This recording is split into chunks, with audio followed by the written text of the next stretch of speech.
दोस्तों गिरी ट्यूटोरियल के इस प्लेटफॉर्म पे आपका बहुत बहुत स्वागत है। इस वीडियो के अंदर मैं कराने जा रहा हूं आपका हेरिडिटी एंड इवोल्यूशन। यहां पे मैं आपको बता दूं कि इस वीडियो की खासियत क्या है। इस वीडियो में आपको मैं पढ़ाने वाला पार्ट नहीं कराने वाला हूं, यहां पे मैं आपको लर्न कराऊंगा कि आप कैसे क्वेश्चंस को ब्रीफ क्वेश्चंस को आप कैसे चुटकी में लर्न कर लोगे। अब यहां पे मैं कुछ सिंपल सा ट्रिक बताऊंगा, उस ट्रिक को जस्ट आप फॉलो करो, आपको सब आंसर, इवन मैं इसके अंदर एमसीक्यू भी फॉलो कराऊंगा।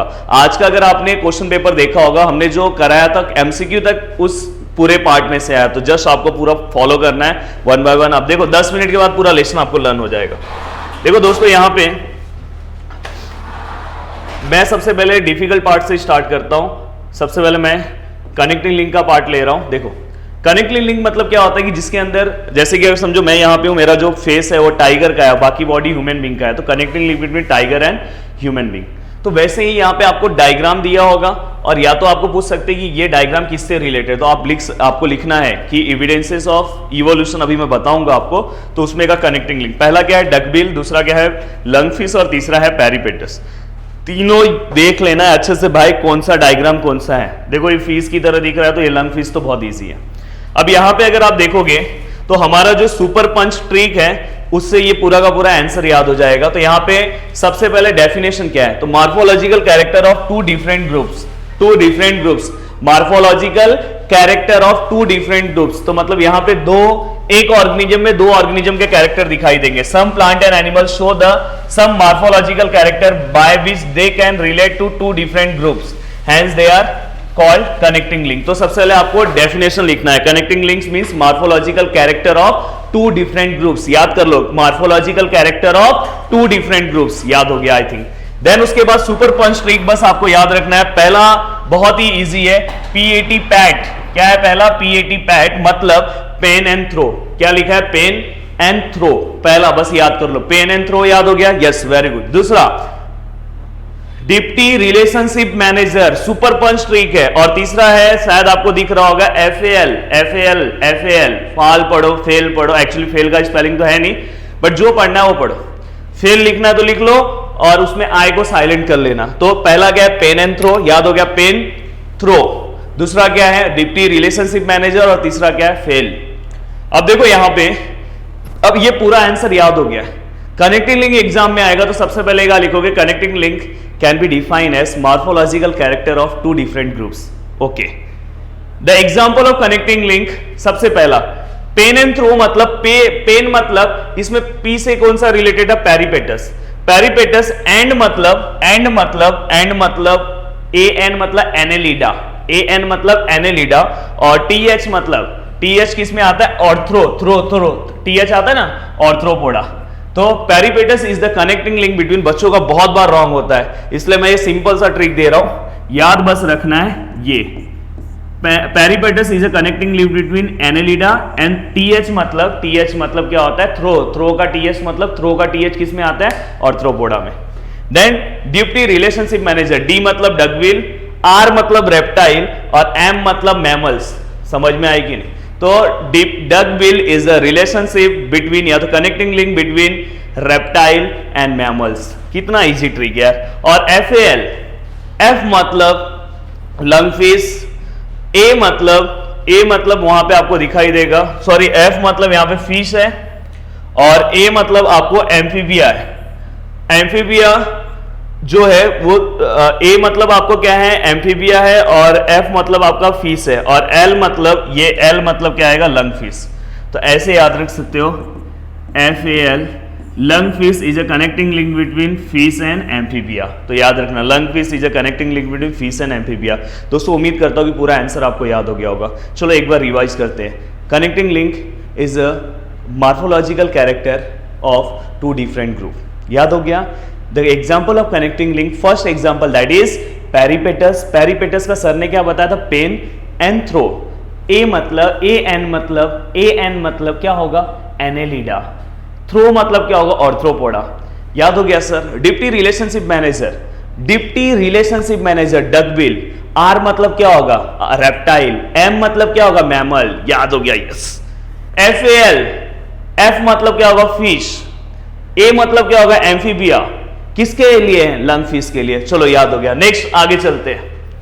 आगे चलते हैं, अब दूसरा ब्रीफ आंसर एक याद करते हैं। यस, अब ये याद करते हैं वेस्टिजियल ऑर्गन। वेस्टिजियल ऑर्गन का डेफिनेशन तो सबसे पहले मैं आपको याद करा दूं। वेस्टिजियल ऑर्गन मतलब दोस्तों क्या होता है, ऐसा ऑर्गन जो हमारे बॉडी में अगर फंक्शन नहीं करेगा, फंक्शन लेस है, तो वैसे ऑर्गन को हम क्या बोलेंगे, वेस्टिजियल ऑर्गन। जैसे कि ये ईयर पिन्ना हो गया, समझ में, अपेंडिक्स आपको पता होगा। तो ऐसे जो ऑर्गन्स होते हैं, function less organ of human being या फंक्शनलेस ऑर्गन ऑफ ऑर्गेनिज्म, डायरेक्ट ऐसे अच्छा रहेगा, इज कॉल्ड वेस्टिजियल ऑर्गन। तो याद हो गया, पहला डेफिनेशन याद हो गया, डीजनरेटेड और under develop useless organ of organism are called vestigial organ. तो याद हो गया, वेस्टिजियल ऑर्गन का डेफिनेशन आपको याद हो गया होगा, functionless organ of organism is called vestigial organ. अब क्या आएगा दोस्तों, या तो आपको एग्जांपल्स आएंगे, एग्जांपल्स आपको पता होना चाहिए, विस्टम टीथ, ईयर मसल्स मतलब पिन्ना और अपेंडिक्स, ऐसे एग्जांपल्स आपको पता होना चाहिए। अब यहां पे मेरा एक सिंपल सा ट्रिक आ रहा है, फेना आपने देखा होगा, वॉशिंग पाउडर, निरमा, ऐसे कुछ है ना, वॉशिंग पाउडर, निरमा। तो वैसे यहां पे आपको वॉशिंग पाउडर, निरमा आज ही नहीं यूज करना है, आपको यूज करना है फेना, डी फेना। कौन सा, डी फेना। डी मतलब डिफाइन, डी मतलब क्या, डिफाइन। एफ मतलब क्या आएगा, फंक्शंस, फंक्शन से रिलेटेड एक लाइन होगा। ई मतलब क्या आएगा, ear muscles, ear muscles. And N मतलब क्या आएगा, नेचुरल सिलेक्शन। और ए मतलब क्या आएगा दोस्तों, ए मतलब अपेंडिक्स। याद हो गया, देखो आंसर याद करा रहा हूं। डी मतलब क्या होगा बताओ प्लीज, बहुत प्यारा प्यारा कमेंट करना, इतना मेहनत करके करा रहा हूं।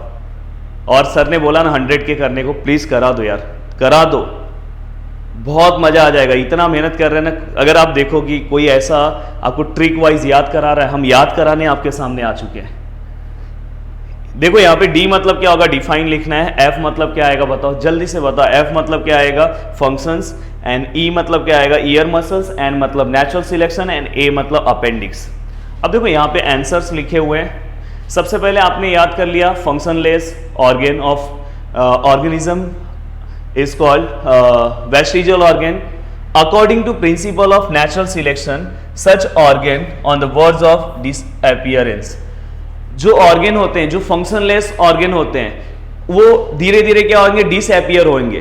तो कौन से प्रिंसिपल पे होंगे, नेचुरल सिलेक्शन के। तो लिखा है, ऐसे आंसर लिखना है, according to principle of natural selection, functionless organ या vestigial organ are disappear. But it takes thousands of years, 2000 of years, ज्यादा टाइम लेगा। तो ये आपका नेचुरल सिलेक्शन से रिलेटेड पॉइंट हो गया। देन फंक्शन से रिलेटेड पॉइंट क्या है कि कुछ ये जो वेस्टिजियल ऑर्गन है, ये किसी के बॉडी में फंक्शन परफॉर्म करते हैं, तो किसी के बॉडी में वो फंक्शन लेस होते हैं। जैसे कि मेरे बॉडी में वो फंक्शन लेस है, जैसे अपेंडिक्स है, वो हमारे बॉडी में फंक्शन लेस है, पर रूमिनेंट के बॉडी में वो क्या है, फंक्शन परफॉर्म करता है। तो वही लिखना है, the vestigial organ in one animal may be use but other animals they still in one animal may be of use मतलब कि यूज नहीं है। या तो आप ऐसे लिख सकते हो, vestigial organ in one animal it is not use but in other animals it perform functions. हो गया, थर्ड लाइन याद करा दिया। Appendix in a vestigial for humans, मैंने आपको ऑलरेडी बताया, it does not perform any function but in ruminant animals it perform functions, मतलब वो डाइजेशन में हेल्प होता है। Then ear muscles are the vestigial for us, हमारे लिए वो वेस्टिजियल है, बट मंकी और कैटल के लिए वो क्या है, फंक्शनल है। देखो पूरा वेस्टिजियल ऑर्गन याद करा दिया। देखो vestigial organ means functionless organ of our body. दूसरा क्या था, फेना का एफ, एफ से क्या आएगा बताओ, एफ एफ एफ याद करो, function. It perform function in one organism but it does not perform function in other organism. Then इसके बाद ई से क्या आएगा, ear muscles. Ear muscles perform function, या तो year muscles is vestigial organ in human but it perform function in monkey and other kettles. देखो मैं answer खुद आपको बोल रहा हूं। एंड थर्ड पॉइंट इसके बाद फेना, एन मतलब disappearance of organ on the principle of natural selection. And fourth point आपको क्या लिखना है, ए से रिलेटेड अपेंडिक्स हमारे बॉडी में क्या है, फंक्शन लेस है, पर रूमिनेंट के बॉडी में वो फंक्शन परफॉर्म करता है बाय द प्रोसेस विद मतलब कौन से प्रोसेस में, डाइजेशन में। अब देखो यहाँ पे ये भी आपको मैंने करा दिया, बहुत मजा आया होगा। अब आपके एग्जाम में आ सकता है कि जो इवोल्यूशन के एविडेंसेस है वो कितने हैं, what are the evidences of evolution and explain it. अगर ऐसे आया तो आपको पांचों के पांचों एविडेंसेस लिखने होंगे। सबसे पहला कौन सा होगा, मॉर्फोलॉजिकल एविडेंसेस, याद करा रहा हूं। दूसरा कौन सा होगा, एनाटॉमिकल एविडेंसेस। तीसरा कौन सा होगा, वेस्टिजियल जो अभी हमने पढ़ा। प्लेंटोलॉजिकल कार्बन डेटिंग से रिलेटेड है, एंड कनेक्टिंग लिंक जो हमने पढ़ लिया, एंड एम्ब्रियोलॉजिकल याद करा रहा हूं। पहला मॉर्फोलॉजिकल याद करो, मॉर्फोलॉजिकल याद हो गया। दूसरा एनाटॉमिकल याद हो गया, एनाटॉमिकल याद हो गया, एनाटॉमिकल। तीसरा है वेस्टिजियल, चौथा है प्लेंटोलॉजिकल, और पांचवा है कनेक्टिंग लिंक, और छठवा जो आपको दिखाई दे रहा होगा एम्ब्रियोलॉजिकल। ओके, इसके लिए भी मैंने एक सिंपल सा ट्रिक लाया है। मैं विशाल और प्रदीप कंप्यूटर इंजीनियर है। ऐसे तो मैं हूं नहीं, मैं कंप्यूटर इंजीनियर नहीं हूं, दूसरा इंजीनियर हूं। प्रदीप सर भी कंप्यूटर इंजीनियर नहीं है, मैकेनिकल इंजीनियर है। बट ऐसे जस्ट आपके लिए ट्रिक के लिए बनाया, मैं विशाल और प्रदीप, मैं विशाल और प्रदीप कंप्यूटर इंजीनियर है। पूरा आंसर याद हो गया। मैं मतलब मॉर्फोलॉजिकल एविडेंसेस, विशाल मतलब वेस्टिजियल ऑर्गन, मैं विशाल और मतलब anatomical evidences, Pradeep palaeontological evidences, computer connecting link हैं। समझ में आ रहा है कि नहीं? तो इस तरह से आप पूरा का पूरा आपका आंसर क्या कर सकते हो। इंजीनियर मतलब एम्ब्रियोलॉजिकल। अब मैं सब में से आपको एक एक पॉइंट भी याद करा दे रहा हूं। वेस्टिजियल तो ऑलरेडी आपको याद हो गया, कनेक्टिंग लिंक ऑलरेडी याद हो गया है। बस मॉर्फोलॉजिकल मतलब दोस्तों क्या होता है पता है? मॉर्फोलॉजिकल मतलब कि बाहर से उनकी बॉडी जो है वो सिमिलर दिखाई देगी, और इससे ये पता चलता है कि उनके जो एंसेस्टर्स है वो सेम है। ये वर्ड आपको याद रखना है। देखो यहाँ पे morphological evidences based on similarity of size, shape and structure of organ. याद रखो, morphological means similarities of size, shape and structure of organ among the group of organism and they evolve from same ancestors। Please ये word याद रखना। Then anatomical evidences में आपको क्या करना है पता है कि उनका जो बॉडी का इंटरनल स्ट्रक्चर है, वो यहां पे इंटरनल स्ट्रक्चर की बात होगी, तो सिमिलरिटी ऑफ एनाटॉमिकल स्ट्रक्चर्स याद रखना। Similarities of anatomical structures mean यहां पे आप बोन्स ले सकते हो, बोनी। देन ये दोनों याद हो गया। प्लेंटोलॉजिकल एविडेंसेस में आप फॉसिल्स के बारे में लिख सकते हो। यहां पे डेफिनेशन भी आपके एग्जाम में फॉसिल्स का आ सकता है, या तो कार्बन डेटिंग मेथड लिखो, जो भी लिखना है। एम्ब्रियोलॉजिकल में बस ये रखो, यहां पे एक लाइन मैं दे रहा हूं कि एम्ब्रियोलॉजिकल एविडेंसेस मींस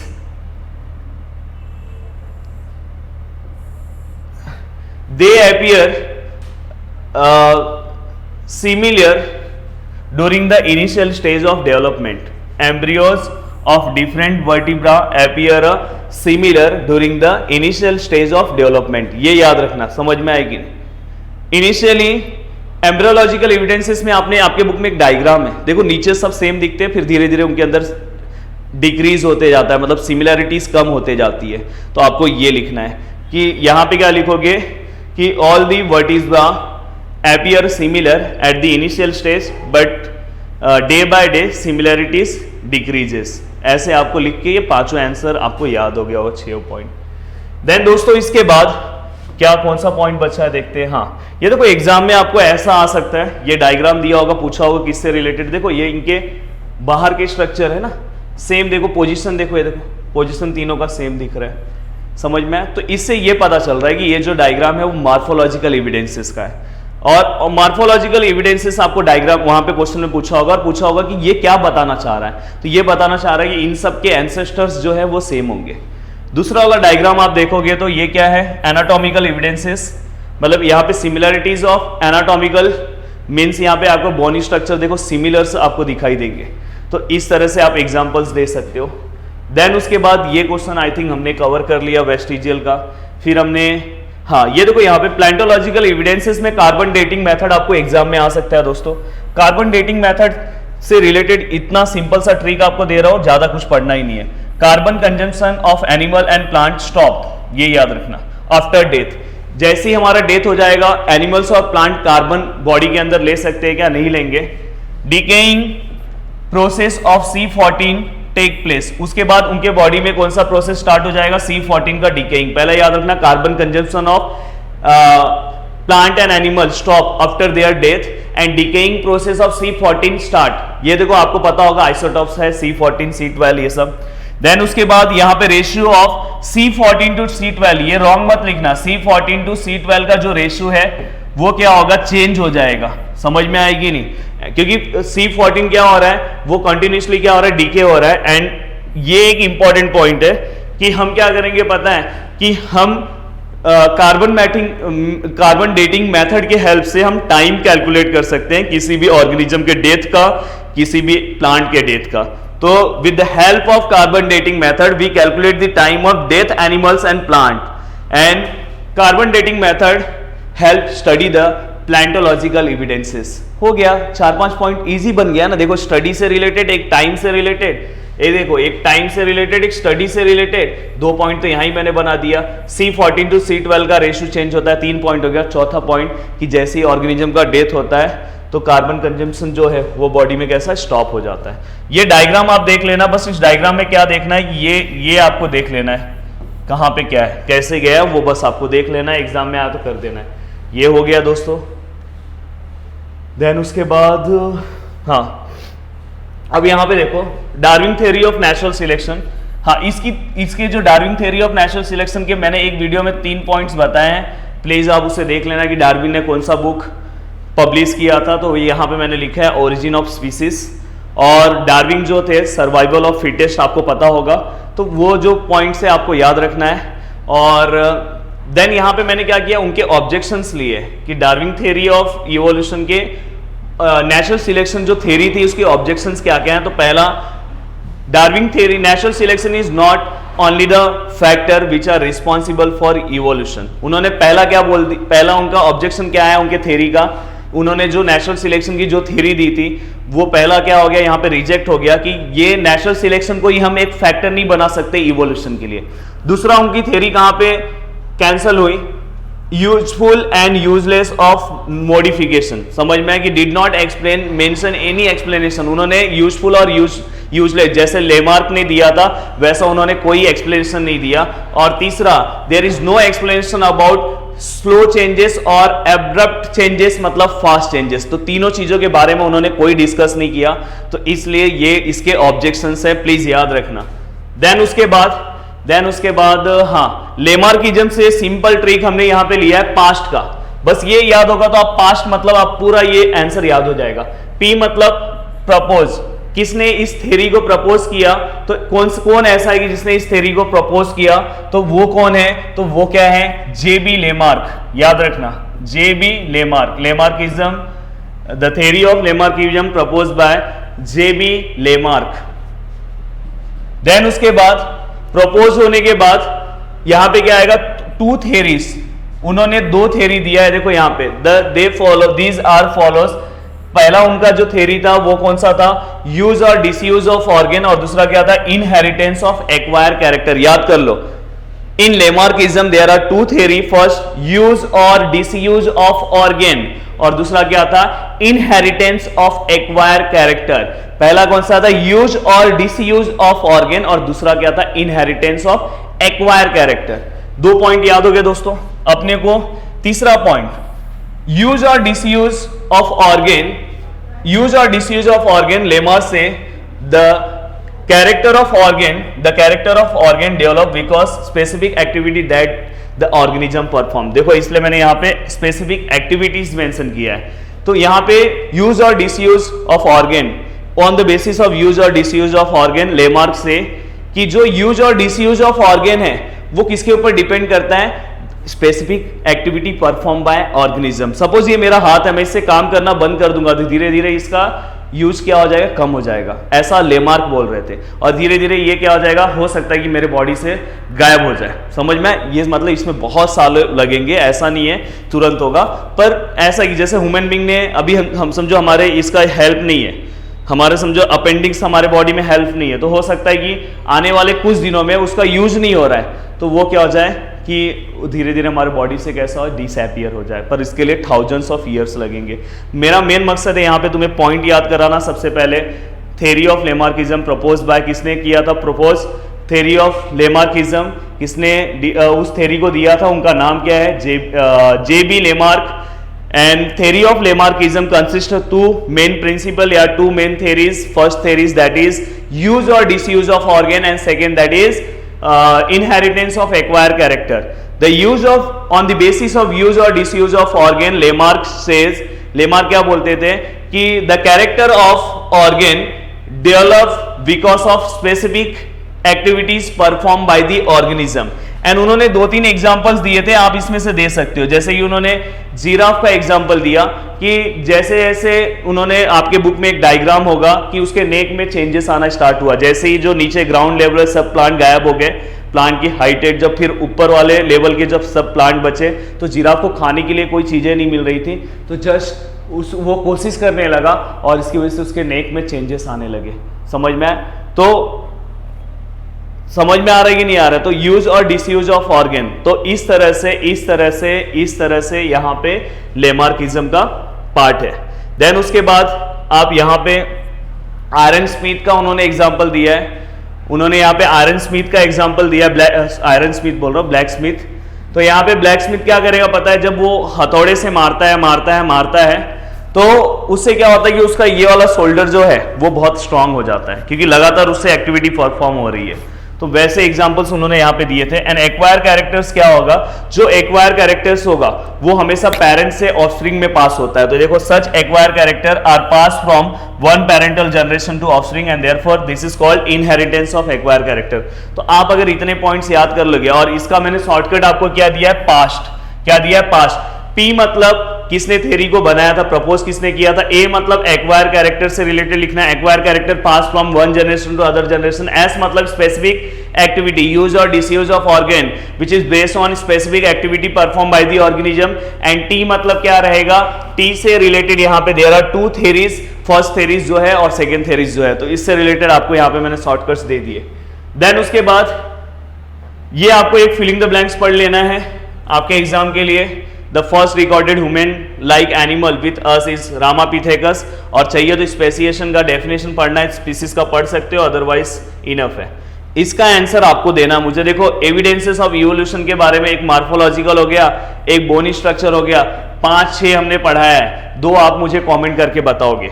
देन उसके बाद ये सब हो गया, ये हो गया, ये हो गया, ये हो गया, ये हो गया, ये हो गया, ये हो गया, ये भी हो गया. हाँ, अब देखो यहां पे आते हैं. हाँ, अब देखो यहां पे, ये देखो, ये फिलिंग द ब्लैंक्स, सबसे इंपॉर्टेंट फिलिंग द ब्लैंक्स है.